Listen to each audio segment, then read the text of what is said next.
금리 오르면 주식시장 무조건 망가진다.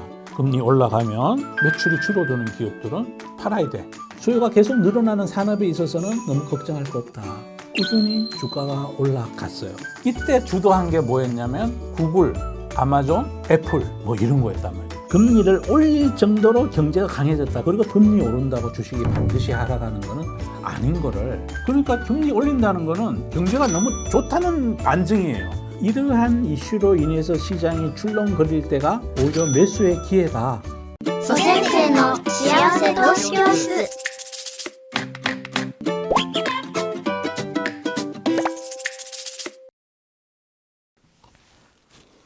네, 그분들 안녕하십니까? 최근에 시장 조정 이유 중에 하나였던 금리 이슈. 우리 사회에 만연해 있는 금리 오르면 주식시장 무조건 망가진다. 금리 오르는 초창기에는 그런 현상을 볼 수가 있습니다. 경기 민감제는 맞을 수 있어요. 금리가 상승할 때 상승하기 시작하면 경기 민감제들은 주가가 얻어맞을 수 있는데 구조적으로 성장하는 기업들이 분포가 많은 어떤 특정 지수대들은 오히려 시장이 올라가죠. 그죠? 그래서 오늘 그거를 데이터를 가지고 말씀드리려고 그래요. 주식시장의 자산시장의 역사를 우리가 살펴보면 금리 오른다고 주식이 반드시 하락하는 거는 아닌 거를 최근 한 20년 동안에 미국의 연준이 금리를 가파르게 올랐던 구간을 분석하면서 제가 전해드리려고 그래요. 상당수의 강세장은 금리 인상기와 함께 진행이 됐었어요. 경제가 좋으니까 야 너 좀 천천히 가 그러면서 금리를 올리는 거죠. 그러니까 금리 올린다는 거는 경제가 너무 좋다는 반증이에요. 그럼 또 가만히 생각해 보면요, 고용 숫자가 많이 늘어나고 뭐 이렇게 막 사람들이 뭐 임금도 늘어나고 실업률도 낮아지고 그러면 물가가 올라가니까 금리도 올라가는데 그 대신에 기업 실적도 같이 좋아지겠죠. 그죠? 기업 실적 좋아지는 게 금리 인상으로 인해서 실적이 좀 줄어들게 되는 것보다가 더 좋아지는 기업들, 경기 민감제가 아닌 기업들, 구조적 성장하는 기업들, 금리 한 단계 올라갔을 때 부담보다가 그거 무시하고 실적이 늘어나는 기업들은 주가가 올라가요. 주가는 왜 그러냐면요, 결론부터 말씀드리면 주가는 금리 따라가는 게 아니고 기업의 이익을 따라가기 때문이에요. 금리 오르는 거와 상관없이 이익이 늘어나는 기업들 주가는 올라간다. 이게 그냥 오늘 정답이에요. 금리는 바람이고 기업의 이익은 거대한 물결 같은 조류다, 이렇게 보시면 돼요. 단기적으로는 금리에 휘둘리는데 장기적으로는 기업의 이익에 벌어들인 돈의 크기랑 비례가요. 금리가 올라가게 되면 손해보는 건 채권 투자자들이죠. 그죠? 금리 올라가니까 채권 가격이 더 할인되니까. 그래서 그분들 너무 금리 올라가는 것 때문에 민감해 하실 필요가 그렇게 많지 않다는 걸 제가 오늘 말씀드리려고 그래요. 1990년대 IT 혁명이 있었죠. 그죠? 이때 미국 경제는 엄청난 성장기에 들어가는데 인터넷이 등장하고, 제가 첫 직장에서 처음에 근무했을 때 은행에서 예산 업무를 했는데 PC를 처음 사용했어요. 그게 1991년도쯤 됐어요.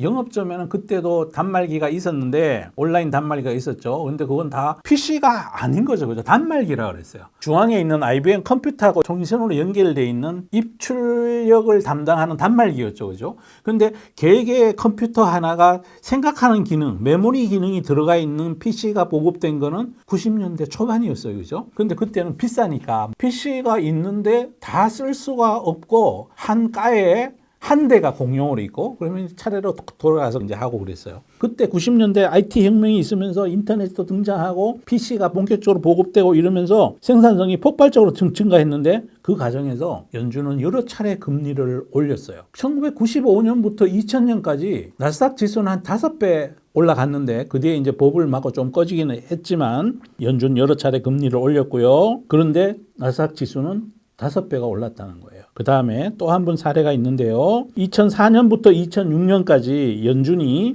1%에서 5.25%까지 무려 17차례 연속해서 금리를 올렸어요. 그런데 같은 기간에 S&P 500은 상승했고 경제도 강했고 기업 실적이 좋아가지고 꾸준히 주가가 올라갔어요. 이때 주도한 게 뭐였냐면 구글, 아마존, 애플 뭐 이런 거였단 말이죠. 그동안에는 하드웨어 제조업 기반에만 주로 경제 성장을 막 이렇게 이끌던 그런 기업들에서 이때부터 플랫폼 기업이 등장하기 시작하면서 막 이랬던 거죠. 이때부터 이제 옥석이 가려지면서 미국에도 구글 오르기 시작하고 애플 스마트폰 시장 새로 열리기 시작하고 이러면서 미국 금리가 무려 17차례나 오르는 동안에도 2004년부터 6년까지 미국 시장은 올라갔다는 거죠. 금리를 올릴 정도로 경제가 강해졌다. 그리고 또 하나 이런 건 있었겠죠. 미국 경제가 지금 빅테크들이 그때부터 시작한 거니까 마이크로소프트, 알파벳, 애플 이런 기업들이 드디어 전 세계 시장에서 돈을 벌어들이기 시작한 거죠. 플랫폼 기업이 되면서. 아마 미국 연준도 이렇게 생각했을지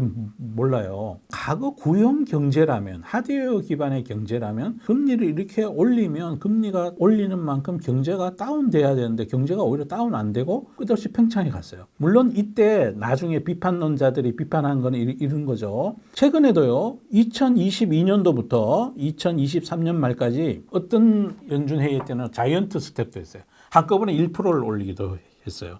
그런데 그 사이에요. 주가가 올랐잖아요. 엔비디아 주가 올랐죠. 알파벳 주가 올랐죠. 애플 주가 올랐죠. 우리나라의 삼성전자 주가 올랐죠. 하이닉스 주가 올랐죠. 대만의 TSMC 주가 올랐죠. 대부분의 경기 민감재가 아닌 구조적 성장주의 반열에 해당되는 AI 관련된 기업들은 주가가 다 올랐다는 거예요. 이번에도요, 미국이 금리를 올릴지 몰라요 이러면서 시장이 단기적으로는 충격을 받을 수가 있어요. 그런데 주가는 결국 EPS 성장을 따라갈 것이기 때문에 이러한 이슈로 인해서 시장이 출렁거릴 때가 오히려 매수의 기회다. 저는 그렇게 생각하고 있는 중이에요. 이거는 저의 주장이 아니라 우리 지나온 역사가 이걸 보여주고 있는 거죠. 그죠? 물론 여기서도 잘 골라야 돼. 예전에 2000년대 닷컴 버블처럼 말도 안 되는 PER 밸류에이션 너무 높게 주면서 막 했던 하드웨어 기업들 잘못 샀거나 플랫폼 기업인데 전체 시장 규모를 크게 키우지도 못하는 그냥 스토리 기업들은 쫄딱 망했죠. 그죠? 그런데 이때 한번 경험을 하고 나니까 요새는 AI가 좋아요. AI가 되세요. 그러더라도 엔비디아도 PER이 17배로 거래되고 삼성전자가 PER이 지금 뭐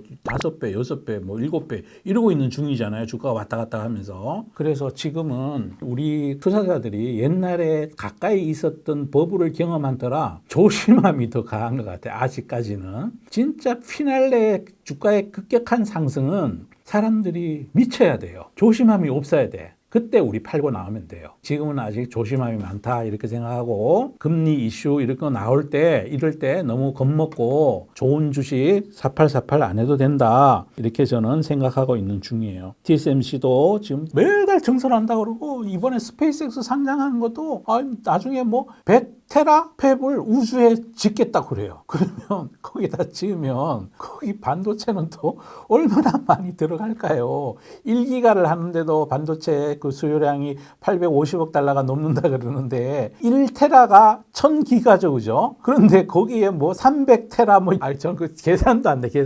그래서 그분들 지금 이런 이슈 나올 때 너무 걱정할 거 없다. 단기적으로 물론 이제 내가 너무 높게 사서 막 너무 시퍼렇게 멍들면 뭐 손절매 하더라도 새로 사도 돼요. 그죠? 그런데 이 주도 산업에서 벗어나면 안 된다. 최근에 금리 이슈가 있지만 우리 역사를 돌아보면 금리를 따라가는 경기 펀드멘트 EPS가 금리에 따라서 변하는 경기 민감재를 제외하고는 구조적으로 정말 EPS가 금리하고 상관없이 올리든 말든 수요가 계속 늘어나는 산업에 있어서는 너무 걱정할 거 없다. 최근에 미국에서 뭐 지금 메타도 뭐 증자한다 그러고 이번에 알파벳은 뭐 증자하는데 뭐 847억 달러나 돈이 모였다 그러고 스페이스X 쟤도 뭐 우주지만 일론 머스크가 성과급 받으려면 우주에다가 데이터 센터를 많이 지어야 성과급 받도록 돼 있어요. 그건 모르셨죠? 스페이스X가 우주 회사냐? 아닐 거예요. 앞으로 걔는 오라클 이런 것처럼